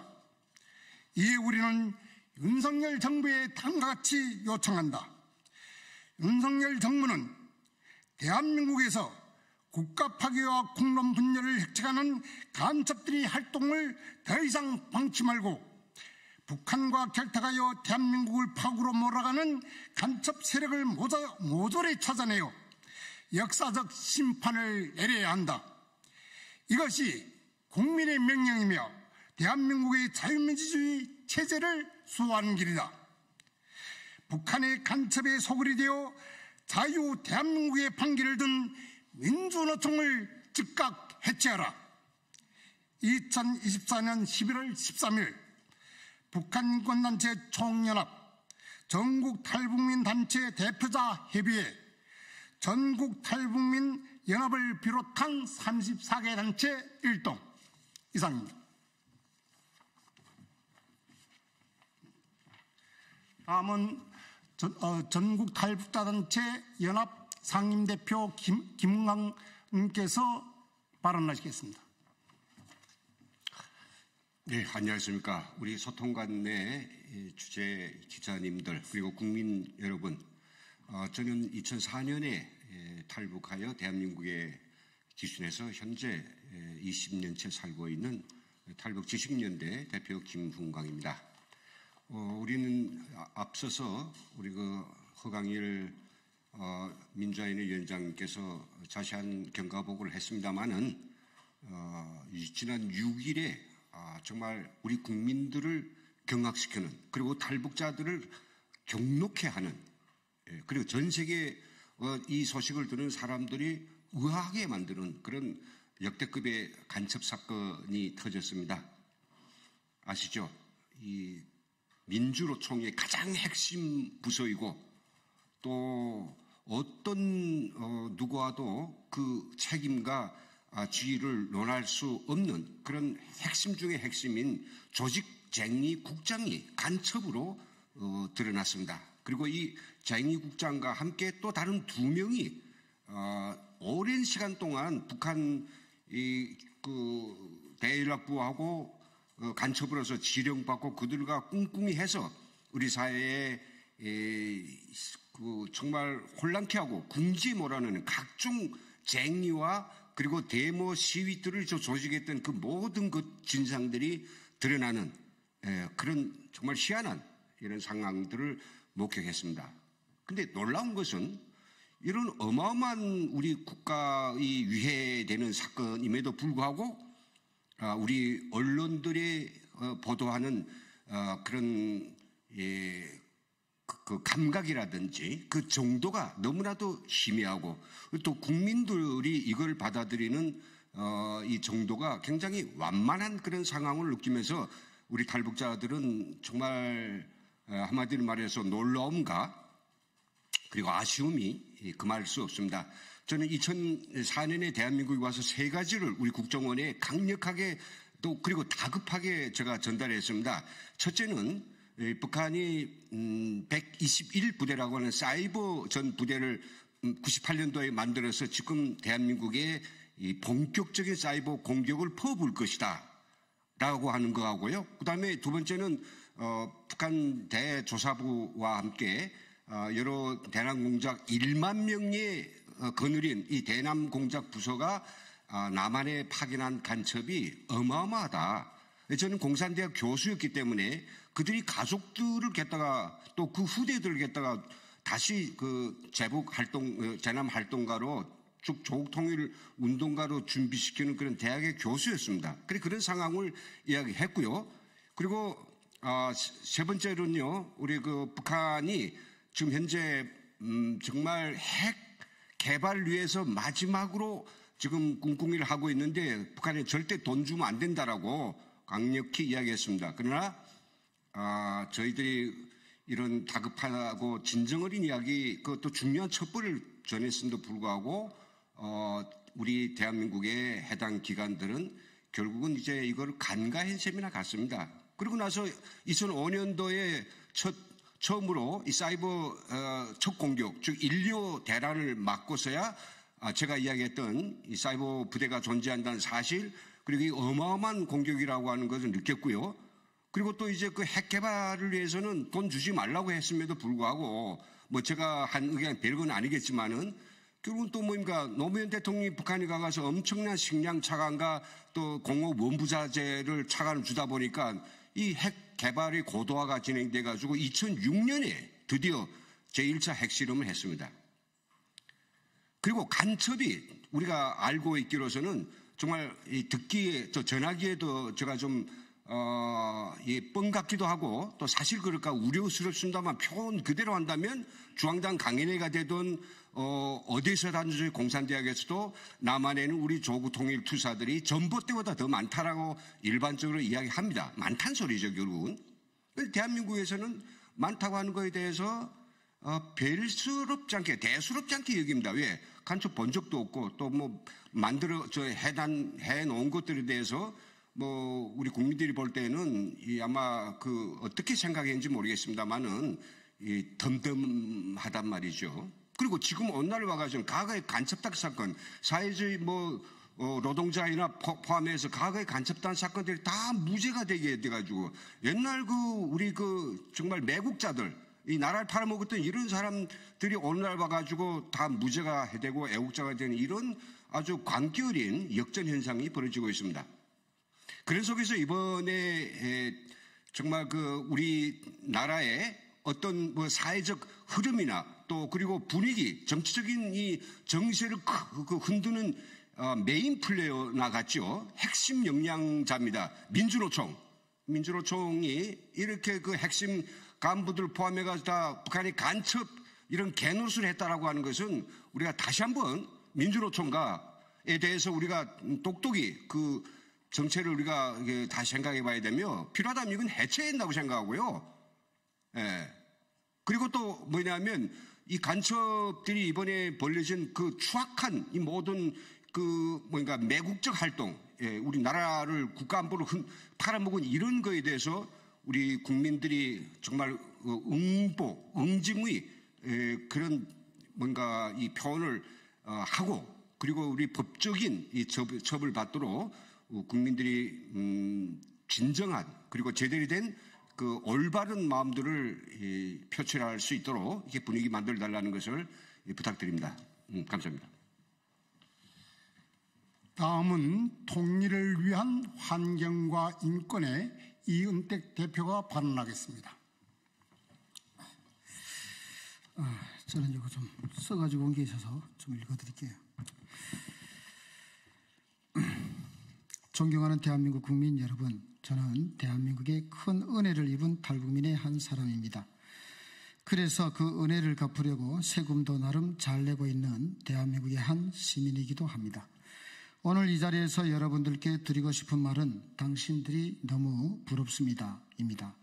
누구는 목숨을 걸고 이 땅을 찾아오는데 또 찾아오다 사형당하고 정치범 수용소에 갇히기도 하는데 여러분들은 그러지 않아도 되니 말입니다. 수년 전 박근혜 대통령을 탄핵시키려고 강화문에 모인 이들 중에는 사회주의가 답이다라는 현수막이 나부끼고 그런 배지가 촛불 집회 참가자들 가슴에 달아지기도 했습니다. 그 사회주의 세상인 북한에서 굶어 죽지 않으려고 발버둥을 치며 살았던 수많은 날들이 생각나더군요. 저 사람들에게 북한으로 갈 수 있는 길을 열어주면 좋겠다는 생각도 하게 되었습니다. 그 중심에 바로 민주노총이 있지 않았습니까? 사회주의가 답이면 그냥 사회주의 세상인 북한이나 러시아, 중국으로 찾아가면 되지 않을까요? 꼭 한국에 숨어서 사회주의가 싫다는데 기어코 사회주의 세상을 만들고 싶습니까? 2년 전 민주노총 산하 기아 노조가 조합원들에게 나눠줄 단체 티셔츠 28,200벌을 구입했던 적이 있었습니다. 티셔츠 원가는 한 장당 13,300원이었지만 이 일을 담당한 A씨는 입찰업체와 짜고 한 장당 15,400원에 납품하기로 한 뒤 차액을 돌려받는 수법으로 1억 4,300여만 원을 챙긴 혐의를 받은 적도 있습니다. 당시 노조는 집행부가 파업 등에 쓰기 위해 만들어 놓은 쟁의 기금 수억 원을 들여 단체 티셔츠를 구매해 조합원들에게 배부했으나 조합원들은 티셔츠의 재질이 싸고 라벨도 우리 업체가 아닌 가구업체의 것이 붙어있다며 의혹을 제기하기도 했었죠. 하다하다 노동자들의 땀을 모은 기금으로 한 줌도 안 되는 자들의 배를 채우는 데 이용됩니다. 바로 저들이 원하는 사회주의가 99%의 주민들을 착취해서 한 줌도 안 되는 것들이 배를 채우는 세상입니다. 여러분, 문재인 정부 말기 때는 창원 부부 간첩단이 적발되었고 제주도 소재의 세월호 제주 기업관 또 평화쉼터 등도 압수수색을 당한 적이 있는 걸로 압니다. 북한 공작원과 제3국 접선 이후에 국내에서의 지하당 세력화에 따른 국보법 위반 혐의였다고 합니다. 도대체 민주노총은 노동자들의 권리와 삶을 위한 노동자 조직인가요? 아니면 그냥 대한민국 경찰을 폭행하는 깡패인가요? 아니면 북한에 충성 맹세를 한 간첩 집단인가요? 한 가지만 합시다. 머리가 나빠서 자국 대통령을 끌어내리기 위해 이태원의 할로윈 사망사고를 이용하라는 북한의 지시나 따르는 수준이면 노동자만을 위하든가 아니면 깡패가 되든가 아니면 간첩이 되든가 이 중 하나만 하십시오. 국민이 헷갈리지 않겠습니까? 노동자인지 조폭인지 간첩인지 이마에 당당히 써붙이면 도움이라도 되지 않겠습니까? 간첩 집단, 깡패 집단으로 변질된 민주노총을 당장 해체하세요. 민주노총을 국민이 해체시킵시다. 이상입니다. 마지막으로 암 말기에 정말 생사로 오르내리고 있는 가운데 오늘 병원 통원 치료를 받고 곧바로 이곳으로 달려나온 자유북한 방송 김성민 대표의 발언이 있겠습니다. 예, 자유북한 방송 김성민입니다. 2004년 방송을 시작했는데 1년 동안 방송을 중단하라는 대한민국 내 친북단체들의 협박, 메일, 전화 등등이 하루에 30회 이상씩 있었고 2006년부터는 인용에 서포를 등서 인용에 피 묻은 과도를 꽂아가지고 3번 보냈던 적이 있었고 그리고 2014년에는 두꺼운 책의 가운데를 도려내고 죽은 생지를 보내서 방송국 직원들을 경악시키고 그렇게 작용을 했던 사람들이 있습니다. 후에 검찰 조사를 받더니 한국 내에 포진되어 있는 친북 단체들, 이름도 특별한 게 아니더라고요. 그렇게만 생각하고 있었는데 이번에 보니까 대한민국의 고대 조직인 민주노총의 조직정책국장 이런 분들이 간첩이었더라고 합니다. 이런 자들이 북한 인권 활동을 하는 사람들에게 겁박, 협박 이런 것들을 청구할 조직 지도하지 않았나 싶습니다. 반드시 국민의 심판을 받아야 하고 민주노총도 대우 각성해야 된다고 봅니다. 감사합니다. 이상으로 탈북민단체연합 기자회견을 끝마치겠습니다. 감사합니다.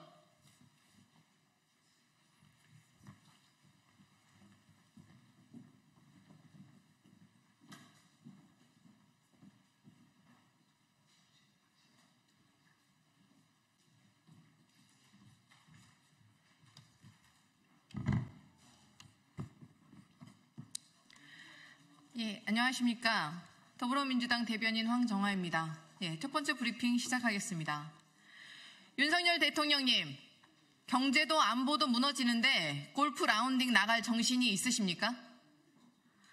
윤석열 대통령이 대국민 담화 직후 골프를 쳤다 걸리자 트럼프 대통령과의 골프 외교를 운운하더니 10월 북한 도발 당일과 11월 2일에도 골프 라운딩에 나간 것이 확인되었습니다. 용한 무속인의 점괘라도 받고 미리 트럼프 정부에 대비하고 있었습니까? 아무 말 대잔치로 끝난 대국민 담화가 국민 우롱 쇼였음을 보여주는 대통령의 행태에 분노를 금할 수 없습니다. 배우자의 국정농단, 공천 개입 의혹으로 국민께서 분노하고 국정 지지율이 곤두박질 치는 상황에도 골프홀을 돌로 나가는 대통령의 머릿속을 열어보고 싶습니다. 국군 통수권자이자 국정 최고 책임자인 대통령이 백주 대낮에 골프장에서 18홀을 돌고 있을 시간이 어디 있습니까? 윤석열 대통령의 국정에 대한 책임감이 얼마나 처참하고 끔찍한 수준인지 보여줍니다. 김명수 합창의장은 인사청문회 당시 북한이 미사일 도발을 한 날 주식 거래와 골프를 한 부적절한 처신 등으로 지탄을 받았습니다. 해병대원 순직 사건의 핵심 피의자 임성근 전 해병대 1사단장도 2년 전 북한의 미사일 도발 당시 수차례 골프를 쳐 국회의 질타를 받았습니다. 윤석열 대통령은 국군 통수권자이자 국정 최고 책임자로서의 자각이 있기는 합니까? 김명수, 임성근 같은 사람들을 아무런 문제 없이 쓰는 이유를 이제야 알겠습니다. 국민의 삶이 파탄나고 안보가 무너지는 동안 골프나 치러 다니는 참담한 수준의 대통령을 보며 국민은 가슴에 천불이 나고 있습니다. 윤석열 정권의 모토가 국민 우롱입니까? 국민께서 골프나 치러 다니라고 권력을 맡긴 게 아닙니다. 윤석열 대통령은 국민 두려운 줄 알고 국민 앞에 석고대죄하길 바랍니다.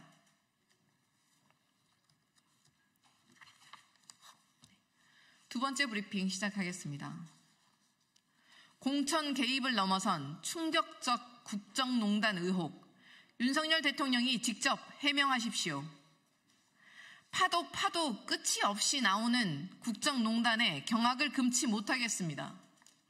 윤석열 대통령은 김건희 여사와 명태균 씨의 허수아비였습니까? 명태균 씨가 윤석열 대통령의 두산 에너빌리티 공장 방문을 사전에 파악하고 떠들고 다녔던 것으로 드러났습니다. 심각한 국기문란 사건입니다. 국가 기밀사항인 대통령의 일정과 동선을 대체 민간인에 불과한 명 씨가 어떻게 사전에 알 수 있었는지 명명백백히 밝혀야 합니다. 더욱이 명 씨는 쥐고 있으면 6, 7만 원 간다며 관련주 투자까지 권유했습니다.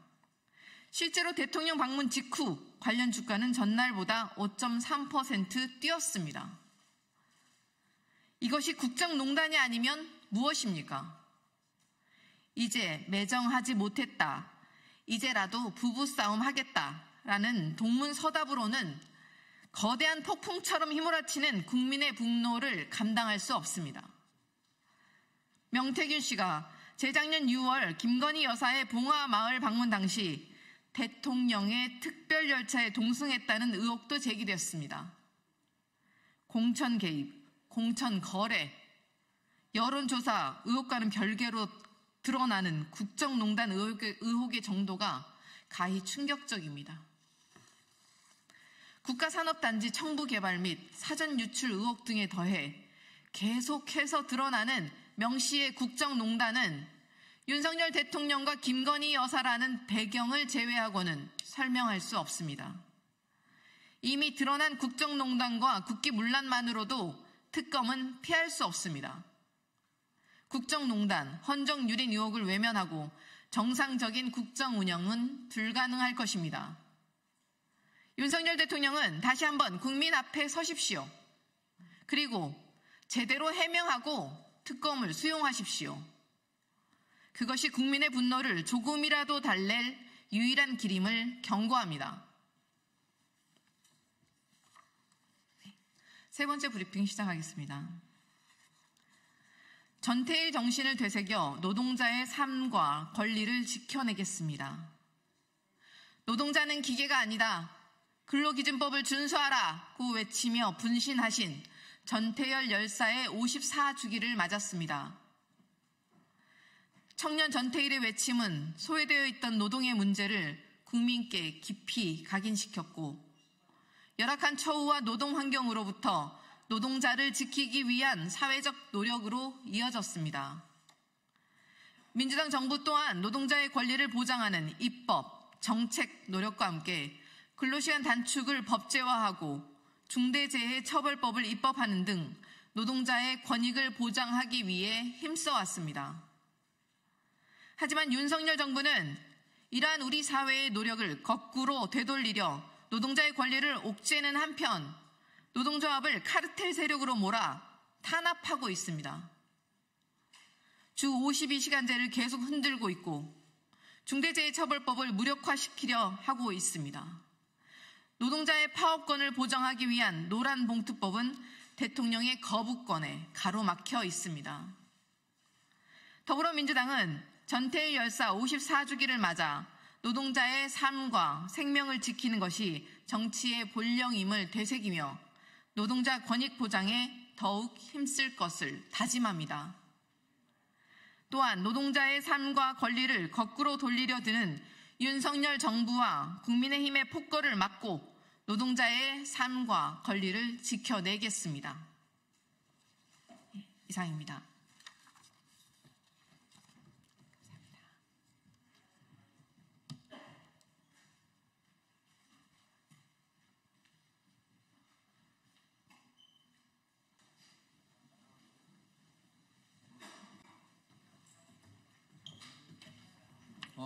보세요. 마이크를 이거 내릴 수가 없구나. 아니. 됐습니다.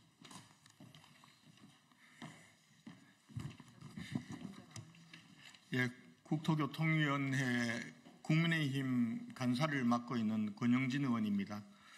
오늘 국토교통위원회 상임위 전체회의에서 민주당에서 여당인 국민의힘과 합의 없이 예산안을 단독으로 일방적으로 처리하였습니다.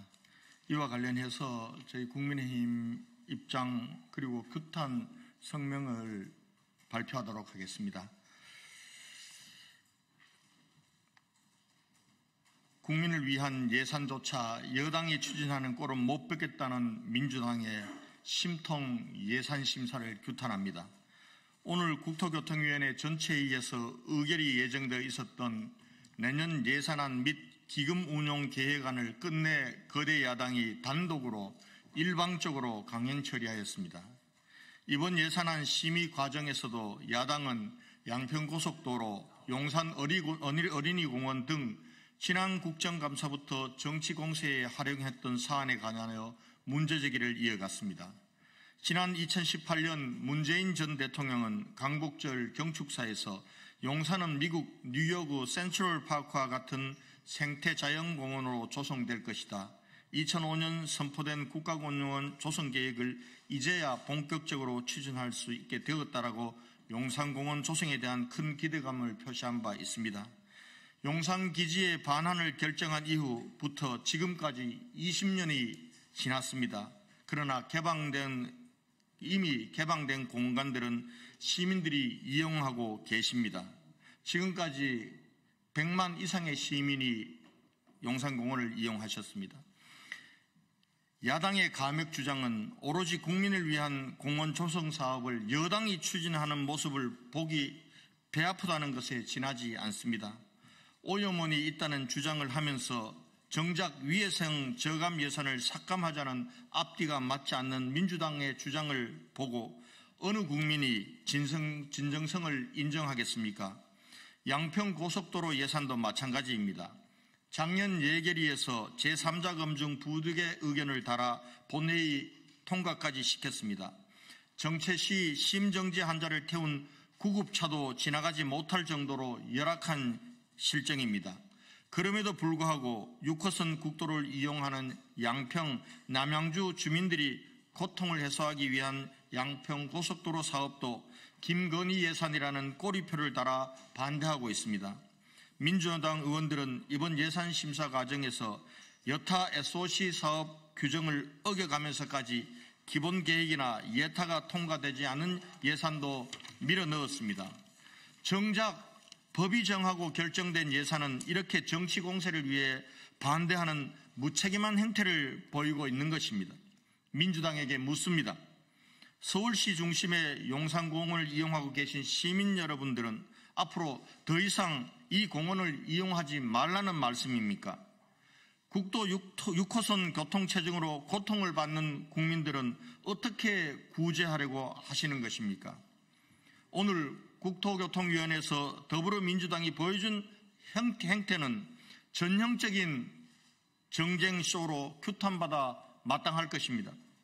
향후 예산안 심사 일정만큼은 오로지 민생과 경제 회복을 위한 예산 심사가 될 수 있도록 민주당의 태도 변화를 촉구합니다.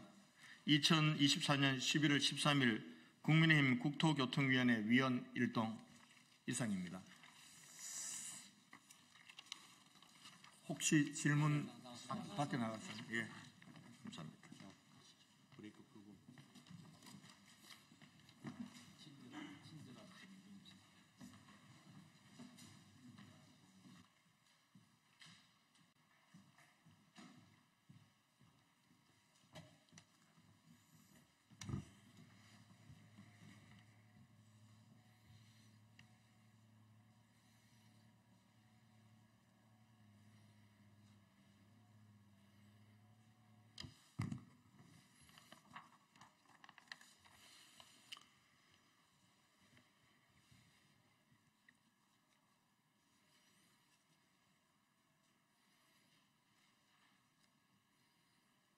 예, 시작하겠습니다.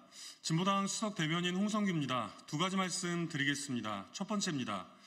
한동훈 대표, 그래서 대입 논술 끝나면 김건희 특검 동의하시겠습니까? 한동훈 국민의힘 대표가 이번 주말 윤석열 거부 시민행진을 두고 야당을 향해서 기어이 판사 겁박 무력 시위를 하려거든 우리 수험생들 대입 논술 시험 끝나고 하라고 비아냥거렸습니다. 집권 여당의 대표로서 저렴하고 천박한 말본세도 늘 문제지만 심지어 사실관계마저 의도적으로 왜곡하면 되겠습니까? 진보당을 비롯한 제 야당들과 시민사회단체들이 모두 모일 이번 주말 집회의 공식 제목은 김건희 특검 수용, 국정농단 규명, 윤석열을 거부한다 시민행진입니다. 특검 협의조차 완강하게 거부하고 있고 국정농단은 애써 모른 척하고 있는 집권 여당, 바로 한동훈 대표가 있는 국민의힘이 자초한 집회입니다. 아울러 우리 수험생들에 대한 배려가 그토록 대단한지도 미처 몰랐습니다. 의료 대란 사태 속에서 일방적인 의대 정원 밀어붙이기로 입시 혼란을 초래했던 집권 여당의 입에서 나올 배려는 아니지 않겠습니까?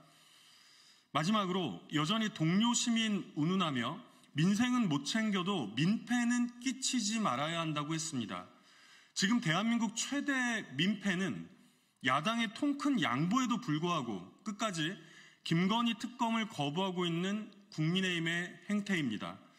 한동훈 대표가 늘 강조하는 동료 시민의 동료 의식으로 우리 수험생들의 대입 논술 시험이 끝나고 나면 이번에는 김건희 특검 흔쾌히 동참하시겠습니까? 아무리 생각이 달라도 우리는 동료 시민 아닙니까? 두 번째입니다. 민주노총 끝없이 악마화하더니 전태일 열사 정신 운운하는 국민의힘 정말 파렴치합니다. 전태일 열사의 54주기를 맞아서 국민의힘에서 대변인 논평을 통해 국민의힘과 윤석열 정부는 전태일 열사의 고귀한 정신을 잊지 않겠다고 읊조렸습니다. 눈과 귀를 의심할 그야말로 기이한 광경입니다. 바로 지난 주말에 민주노총의 노동자대회, 국민의힘에서 전당력을 총동원하여 불법 폭력 시위, 무관용으로 단호히 대응해야 한다고 했던 바로 그 집회, 야당에게 불법 시위의 공범이라고 공격하던 바로 그 집회가 매년 전태일 열사를 기리는 노동자들의 집회였습니다. 전태일 열사를 추모하며 노동의 가치가 존중받는 사회를 만들겠노라는 우리 노동자들의 집회는 가차없이 짓밟더니 불과 며칠도 지나지 않아 똑같은 입으로 전태일 열사의 고귀한 정신을 잊지 않겠다니 버젓이 한 입으로 두 말을 내뱉는 집권 여당의 그 뻔뻔함에 소름이 돋습니다. 국민의힘에서 정말로 전태일 열사를 기리고 노동 존중을 이야기하겠거들랑 그 첫걸음은 우리 노동자들이 모여있는 조직 민주노총에 대한 존중입니다. 입만 열면 민주노총은 악마화하면서 동시에 노동 존중을 입에 담는다면 과연 누가 믿을 수나 있겠습니까? 아울러 국민의힘은 민주노총의 진심 어린 사과부터 해야 합니다. 민주노총 지도부가 불법 집회를 기획 지휘했다는 정황까지 드러났다고 바로 이곳 소통관에서 새빨간 거짓말을 버젓이 내놓지 않았습니까? 지금 철저하게 진상을 파악해야 할 일은 윤석열 정권과 경찰에서 폭력 사태를 유발하기 위해 기획, 지휘한 정황입니다. 전태일 열사의 뜻을 높이 받들겠다는 국민의힘에서도 이 파렴치한 폭력 유발 사태의 진상 규명에 당연히 협조할 것이라고 믿겠습니다. 이상입니다.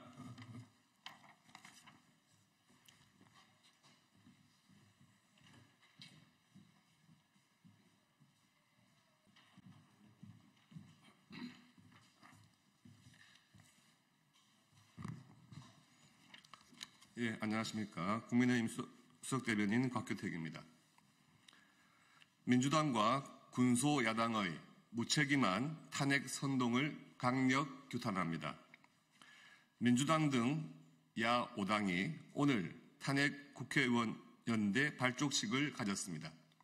지난 9월 탄핵준비의원연대라는 이름으로 탄핵을 준비하겠다며 군보를 떼더니 2달 만에 발족식을 연 것입니다. 민의의 전당인 국회를 탄핵 집회의 장으로 사용하며 국민을 선동하는 야당의 행태를 강력 규탄합니다. 민주당 지도부는 자당 소속 의원 27명이 이름을 올렸는데도 개별 의원의 자발적 참여 또는 가이드라인은 없다라며 애써 선긋기에 나섰습니다. 발뺌을 할수록 구차한 변명만 쌓여갈 뿐입니다. 지난 주말 집회에서도 이재명 대표를 제외한 당 지도부와 당내 의원들이 이미 대통령 탄핵, 임기 단축 개헌을 공공연하게 외쳐댔기 때문입니다. 민주당은 사실상 군소야당들과 연합해 탄핵과 개헌의 투트랙으로 정부의 국정 운영을 사사건건 발목 잡고 있습니다. 이재명 대표의 1심 선고를 앞두고 벌이는 대통령 탄핵 추진은 철저히 이재명 방탄용 정치 공세, 그 이상도 그 이하도 아닙니다.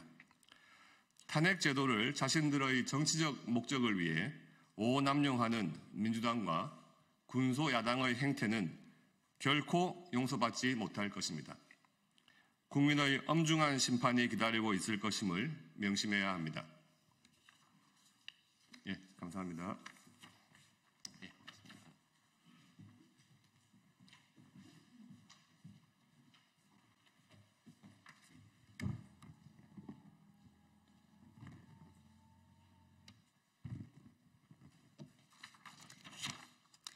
네, 진보당 브리핑 시작하겠습니다. 부대변인 이미선입니다. 정당한 노조 활동한 건설 노동자 4명의 이재화 실형 선고 부당합니다.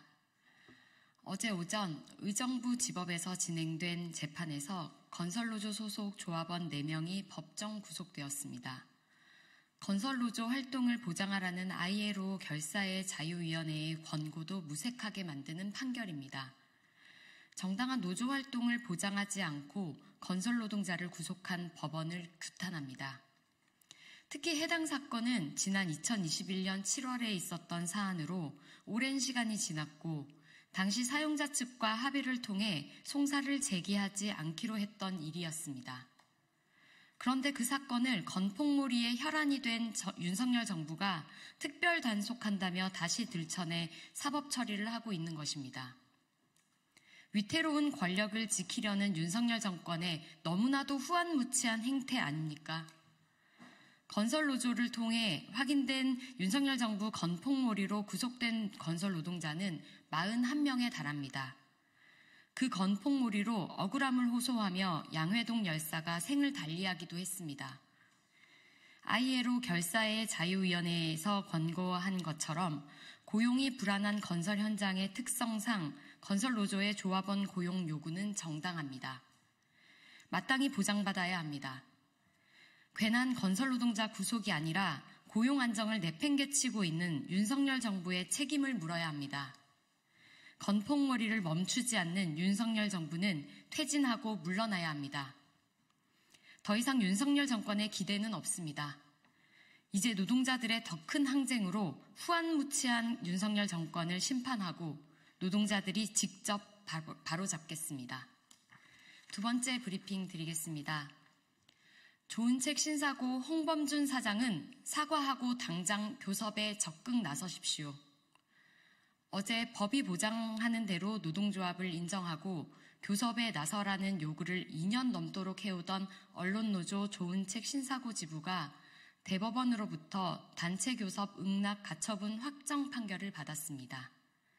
너무나도 당연한 결과입니다. 사실 이 당연한 노동 3권을 보장받기 위해 법의 판결을 확인해야 하는 현실이 황당합니다. 심지어 자기 회사에는 노동조합을 둘 수 없다며 부끄럼 없는 막말을 해대는 장본인이 학생들의 교과서 참고서를 만드는 출판사 사장이라니 참담하기까지 합니다. 좋은 책 신사고 홍범준 사장은 이제라도 노동조합에 사과하고 당장 교섭에 적극 나서십시오. 당연한 결과의 판결을 환영하며 정말 비상식적인 홍범준 사장에게 한 가지 일러둡니다. 오늘은 근로기준법을 준수하라. 우리는 기계가 아니다 라고 외치며 스스로 불살랐던 전태일 열사가 떠난 지 54주기가 되는 날입니다. 우리 사회에는 전태일의 유지를 받아 인간임을 선언하고 근로기준법을 준수하라고 외치는 전태일의 후예들이 있습니다. 좋은 책 신사고에 있는 전태일의 후예들이 그렇습니다. 그뿐입니까? 현실의 부당함을 세상에 알리기 위해 고공으로 올라가고 삭발하고 단식을 불사르는 전태일들이 있습니다. 현장을 멈추고 파업으로 투쟁을 이어가는 전태일들도 있습니다. 전태일의 후예들이 곳곳에서 세상과 연대하고 있기에 노동자들은 지지 않습니다. 그러니 이제는 노동조합에 사과하고 당장 교섭에 적극 나서십시오. 그리고 노동조합원에 대한 부당 노동 행위를 당장 중단하십시오. 계속 옹졸한 아집을 이어간다면 전태일의 후예들이 더 크게 연대하여 더 큰 화를 당하게 될 것임을 경고합니다. 이상 브리핑 마치겠습니다. 고맙습니다.